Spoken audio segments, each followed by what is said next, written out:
You ever wondered what actors and actresses do when they have to get in shape really fast for a movie? Because I can promise you, it's not the same diet. It's been 1 year since the disastrous U.S. withdrawal from Afghanistan. U.S. foreign policy experts have described the event as a stain on America's foreign policy. Here to reflect on this further is Afghanistan military interpreter Jamil Hassan with the new book, Promises Betrayed. Thank you for joining us. Thank you for having me on the show. You are a first-time author, having released the book Promises Betrayed, detailing the fall of Afghanistan. Tell us more about what people can expect when they read your work. This book is in many ways different from other books that have been written in the past 20 years about Afghanistan. First, because this book has been written by an Afghan interpreter. Secondly, this book details all the mistakes of the international community, either in the military aspect or in the civilian aspect that they have committed in Afghanistan. Thirdly, it puts the blame on the people responsible for the chaotic evacuation last year and the aftermath of that evacuation that still is continuing today. Including other critical questions that this book will answer are who is really to be blamed, Biden, President Trump, or even Obama, because the collapse of Afghanistan did not happen on the 15th of August last year. It completed last year. It started way before than that. And how was the evacuation process handled? Has it changed? Has it improved? These are and also, where are those hundreds of thousands of Afghans who served along American government or American forces in Afghanistan? What is their situation? Are they in Afghanistan or in other countries? And last but not least, what has to be done now that we are handling with the problem of this the refugee crisis? We have lots of Afghans across different countries in the world, and they need to be relocated to safe locations. So these and some other are the critical questions that are answered in the book, including a comparison about the war in Afghanistan and the war in Ukraine, because lots of people, when the war in Ukraine began, started blaming Afghan people for not being courageous enough to stay and defend their country.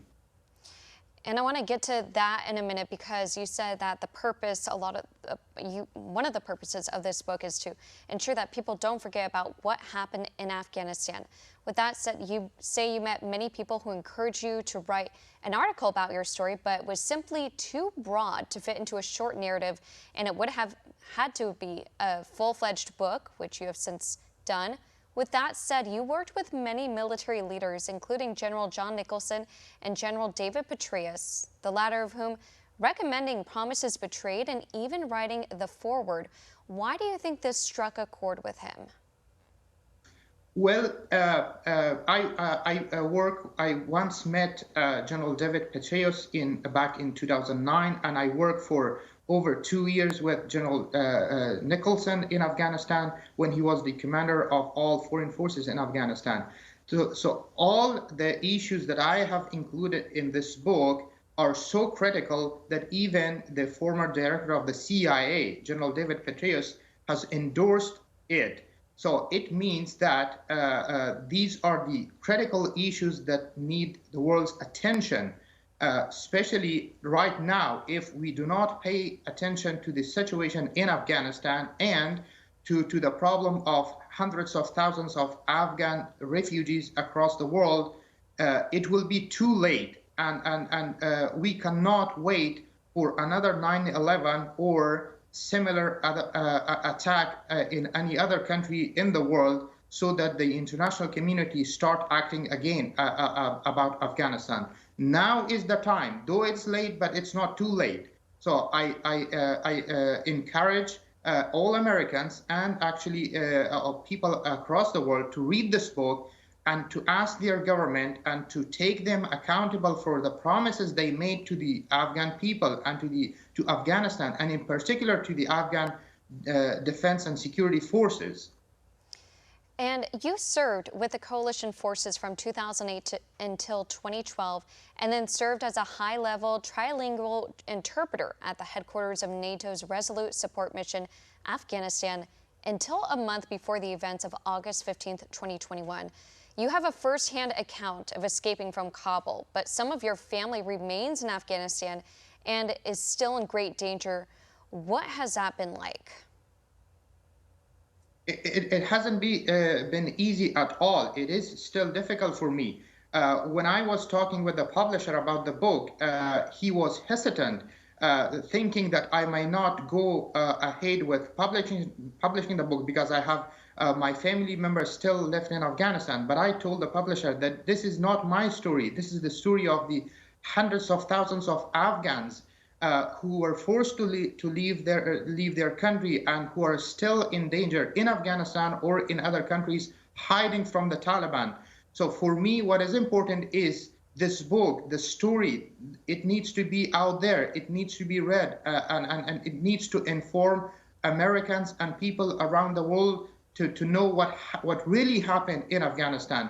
So though my family in Afghanistan is still in danger, they searched my house in Afghanistan twice. They threatened my family for me and my two other brothers who also work with American government in Afghanistan to return to Afghanistan.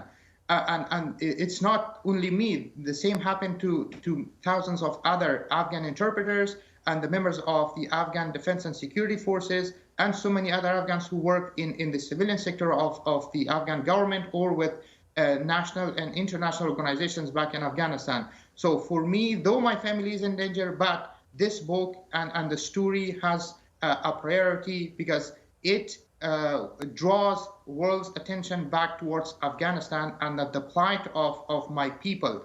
So for me, the big picture is important, that the Afghan people are important, though my family is important, but that comes second. And proceeds from purchases of your book will be directed toward helping continued evacuation efforts, which leads to my next question, because during those evacuation efforts in Afghanistan, many compared it to the fall of Saigon during the Vietnam War. What can the U.S. and its leaders learn from this latest experience? Well, I didn't see the evacuation from the Vietnam, but I went through all the problems, the challenges, the difficulties, the harsh conditions of the last year's evacuation. What the U.S. and other countries should learn from this, that they need to be more prepared for this. They need to act in the right time. It was not a timely decision to withdraw all military forces from Afghanistan, first of all. Secondly, the evacuation process was handled in a way that no one can ever imagine. For instance, the shortage of buses in Qatar, in Al Udeid Air Base, the shortage of buses, left us stay on the tarmac, sit on the tarmac for 7 straight hours under 50 degrees Celsius, leading up to one Afghan evacuee passing out every 30 minutes. So these are the little things that could have helped improve the evacuation process.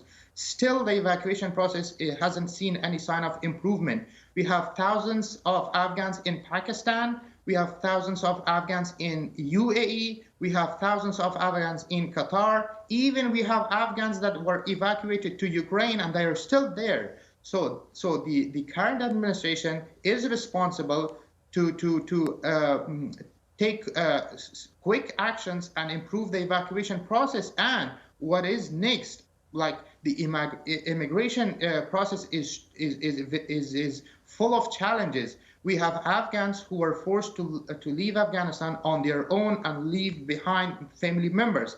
I just read a report about an Afghan woman who served in the Afghan forces. She was evacuated on her own, and her 3 children and husband are still in Afghanistan hiding from the Taliban. So the current U.S. administration needs to improve the immigration process, ease some steps so that those who have been separated from their families, those who have been left behind, can easily and quickly be relocated to the US, Canada, Europe, and other countries. Again, Jamil Hassan, thank you so much again. The author of Promises Betrayed. It's out now. I've already started reading it. It's such a compelling story, and thank you so much again for sharing that. We appreciate it. Thank you so much for having me on the show. Thanks a lot. Thank you. For all our viewers asking where One America News is heading in the future, we